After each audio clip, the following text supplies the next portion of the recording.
Batid ko na nagda-drug siya. Parehas para silang mag-asawa. Hindi na tayo mananahimik. Dahil nalaman kong pati ang mga anak niya ay nagdodroga na.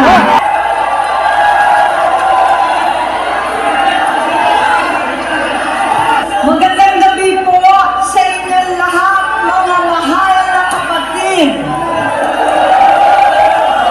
Ka-Israel, ka-Bien, ka-Erz, ka-Arnel, lahat ng ating minamahal na kapatid. Higit sa lahat ang classmate ko mula Congress hanggang Senado, Senador Manong Dante Marcoleta. Napakahirap po ang pumunta, tumayo at magsalita sa inyong harapan. Pero noon pa man, alam kong walang madali kapag ikaw ay Marcos. Nanginginig ako at ang aking boses, hindi dahil ako'y natatakot sa inyo, kundi dahil nalulungkot po ako. Ipagpaumanhin ninyo kung sa gitna ng pagsasalita ako'y hihinto, hihinga dahil sa bigat ng aking kalooban. Pero hindi yan ang dapat kong ihingi ng paumanhin. Hindi yan ang kasalanan ko sa bayan na dapat ihingi ko ng tawad. Narito po ako dahil sa tawag ng Iglesia ni Cristo para sa transparency, accountability at hustisya. At dahil sa tawag ng sarili kong konsensya, bilang senador, bilang kapatid, bilang Pilipino. Bata pa lamang kami ni Bongbong.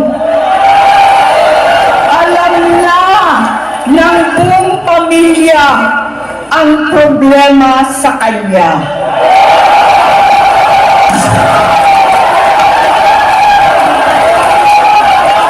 Sa totoo lang, mababasa naman ng lahat ang mga testimonya ng aking ama patungkol sa kanyang ugali at gawain. Noon, dahil may tatay pa kami, hindi ko pa siya responsibilidad.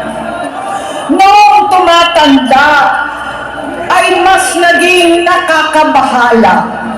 Batid ko na nagda-drug siya.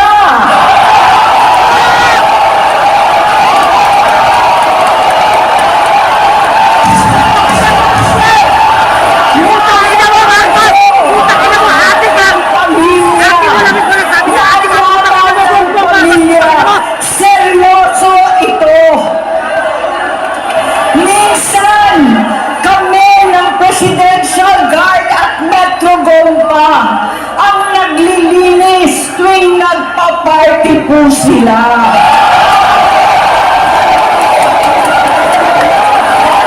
Nabuhay kaming magkakapatid sa ibang bansa. Kami-kami lang. Kinumbinsi ko pa si Bongbong, pakasalan mo na si Lisa. Naisip ko noon, kapag nag-asawa siya, manlalagay na sa tahimik at magkakaroon ng direksyon. Ang laki ng pagkakamali ko. Mas lumala ang kanyang paglulong, pagkalulong sa droga.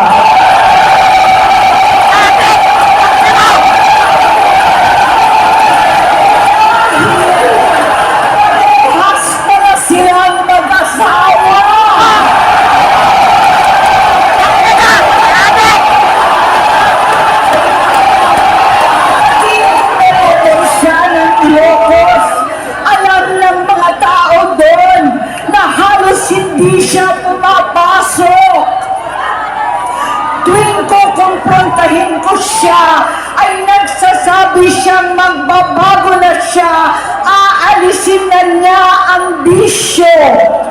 Hanggang sa may nagsumbong na naman sa akin na sa paggising pa lang sa umaga, kasabay ng almusal, marijuana pala.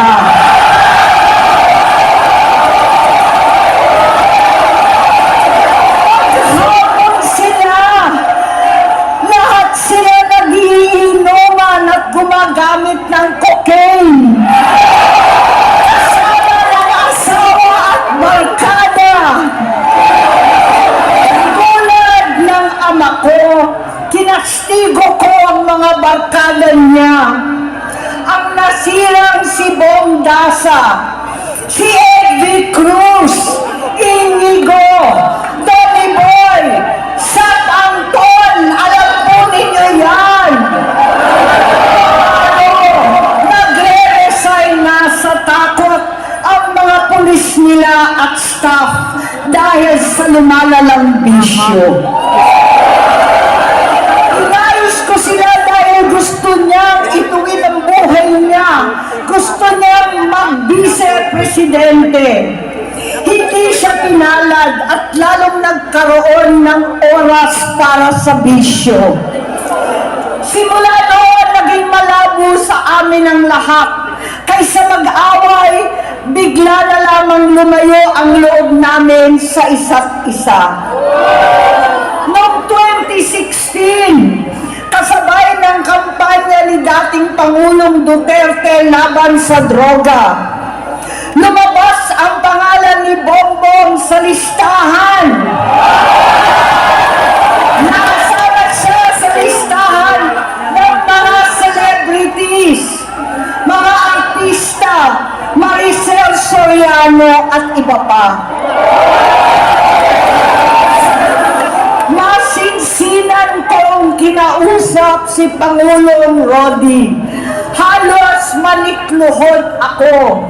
Sinabi kong ayon sa kapulisan, dapat unahin, usigin ang mga pusher at saka na lamang sagipin ang mga user. Naligtas si Bongbong. Labis ang takot ko at pag-aalala. Kinausap ko siya at nagsabi siyang talagang siya ay nagbabago na. Muli at lagi, hindi ako nawalan ng pag-asa. Ako'y naniwala ulit. Mula noon na natatanggap ko na lang na balita tungkol sa kapatid ko ay regular na pagpapadoktor. Kaya kumalma naman ako. Inisip ko, totoo, dahil na-opera na ang tuhod niya sa gout. Siguro, totoo na ito. Hanggang nito, na lamang nalaman ko matuloy ang paggamit niya sa mga party na garapalan naghahain ng droga. Pinagmamalaki pa ng mag-asawang kayang-kaya nila ang microdosing ng cocaine. Hati-hatiin daw para 4 na beses sa isang araw. Hindi mabibisto. Ang magpapadoktor, pinalabas nila ang pag-stem cell. Nagpapalit daw ng dugo, nagpapa-blood transfusion.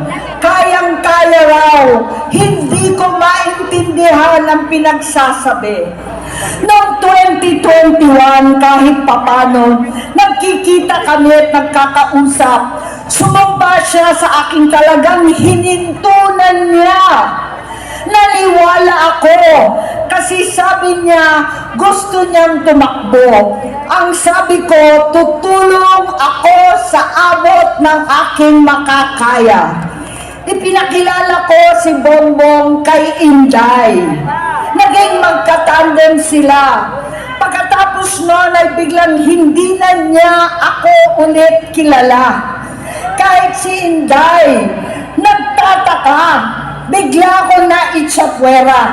Kahit ganon, nangampanya pa ako para sa kanya.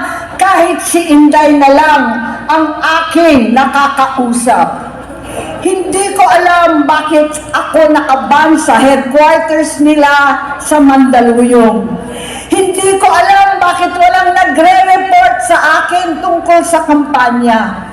Sa totoo lang, masakit mang aminin, nung dinidisqualify na siya, halos papaboran ko na sana dahil may nagsumbong sa akin mula sa kanyang campaign team na gumagamit na naman siya. Nasabihan ko, siya at mga taong nasa paligid niya, nagkaisa silang tuluyan akong alisin sa kampanya na ako naman ang bumuo. Sinabi nilang gusto ko na siya ay ma-disqualify para ako ang pumalit. Hindi totoo yun! Iniisip ko ang kalagayan ng aking kapatid at paano siya magsisilbi kung ganyan ang kalagayan niya. Pero pinaparating sa akin na hindi siya lulong at minsan na lamang tuwing nagpa-party. Hindi ko may paliwanag bakit gusto kong maniwala at hindi mawalan ng pag-asa. Noong nanalo siya, naging pinakamalayo na kami sa isa't isa. Maliban sa opisyal na tagpuan at kapag pumupunta yung nanay namin, hindi ako sumama sa loob ng 3 taon dyan sa Malacanang. Dahil lantara na doon ang inuman, ang paggamit nila ng cocaine at mga bawal na gamot. Hindi na ninyo nakikita, naririnig, kakaiba na siya magsalita. Hindi na maintindihan kung ano-ano na ang sinasabi at wala na sa sarili. Nagtatago sa kabaitan niya ang pang-aabuso niya sa droga. At nagbunga na ito ng mga nakakapinsalang maling desisyon.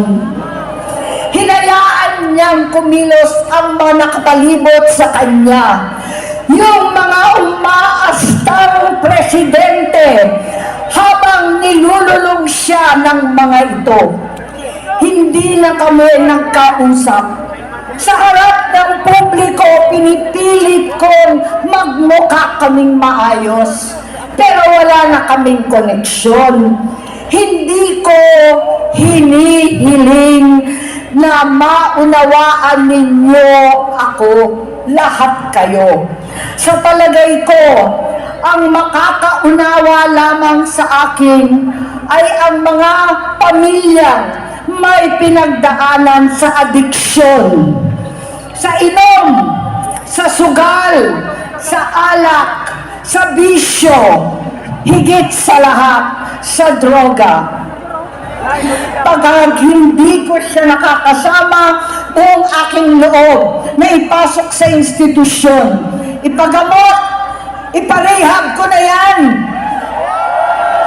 Pero tuwing maghaharap kami noon, hindi kaya ng aking kalooban na gawin yon. Tuwing magsasabi siya sa akin na magbabago na siya, hindi ko siya kayang tiisin. Hindi ko kayang ipagkait sa kanyang pagkakataon at pagbabakasakali, umaasa ako at laging nananalangin na sana, oo nga, nagbago na siya. Hanggang dumating ang 2024 at 2025, yung bisyo niya na ang dahilan ng pagbaha ng korupsyon, kawalang direksyon, at maling-maling mga desisyon. Walang accountability, wala nang hustisya. Hindi na niya alam ang nangyayari. Hindi na pinapaalam sa kanya ang mga pangyayari. Sinamantala ng mga ito ang paggamit niya ng droga. Kinangkam na nila ang kaban ng bayan Habang ang mga dating tumatawag sa amin ng magnanakaw ay nakakita ng pagkakataon sirain ang lahat. Nagagamit na nila si Bongbong para sirain si Inday. Itinutulak pa nila si Bongbong at ang bayan sa bangin para umastang tagapagligtas. Mula sa pagtraidor at pagpapahamak kay VP Inday sa confidential funds na kung tutuusin ng galing naman sa opisina ng Pangulo, hanggang sa pagpadukot sa dating Pangulong Duterte para itapo na lamang sa ibang bansa. Ang kapaitan ni Bongbong ay naging kalupitan. Garapalan na ang pagtatakip sa kanya ng mga nasa Congress, sa Senado, mga miyembro ng kabinete. Kitang-kita na ng taong bayan, wala nang puwang ang kahihiyan. Para bang nauulit ang bangungot ng kasaysayang dinamas namin noon.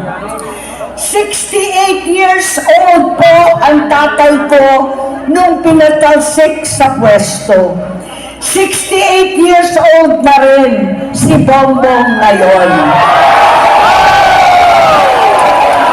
November 17 din, noong 2021, nung nakumbinsi ko si Inday na magbise kay Bongbong. November 18 po, bukas, ang ikatlong araw natin. 9 na taon na nakakaraan, saktong November 18 pa talaga, na pinalibing ni Pangulong Duterte ang tatay ko sa hina ng mga bayani.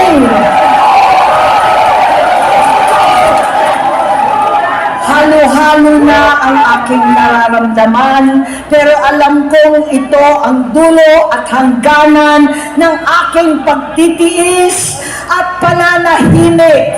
Hindi na tayo mananahimik! Dahil nalaman kong pati ang mga anak niya ay nagdodroga na. Kinasusuklaman ko pa ang pag-alok ng mag-inang si Sandro ng droga ang aking mga anak at iba pang mga kamag-anak. Yan ang hindi ko na mapapalampas. Sa loob ng halos 4 na dekada, wala akong ibang pinangarap kundi maipakita sa sambayanan na hindi kami masamang tao. Hindi masama ang pamilya Marcos.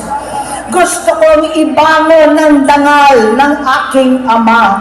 Sa pamamagitan na nagpagtatrabaho para sa bayan, sinikap kong maging mabuting gobernador, kinatawan, senador. Hindi ako halos magpapahinga para makapag-iwan sana ng legasiya na kapag sinabing Marcos, nabawi na namin ang tingin sa nakaraan. Ngunit sa kagustuhan kong maging responsableng anak, matupad ang pangako ko sa aking ama, nabigo akong maging mabuting kapatid. Naging mahina ako kay Bongbong. Sa kapulisan at sundalo, sa lahat ng mga leader at tagapagpatupad ng batas, siya ang Pangulo natin ngayon. Sinabi ko kung anong kalagayan niya ngayon. Tulungan niyo akong mapabuti ang kanyang kalagayan. Tulungan niyo akong matulungan siya. Hindi niya ako kalaban. Ang kalaban niya ay ang sarili niya. At nadadamay ang bansa sa laban na yan. Bilang senador at lingkod bayan, batid ko ang mga problema at gaya ng bayan, alam ko rin ano ang solusyon.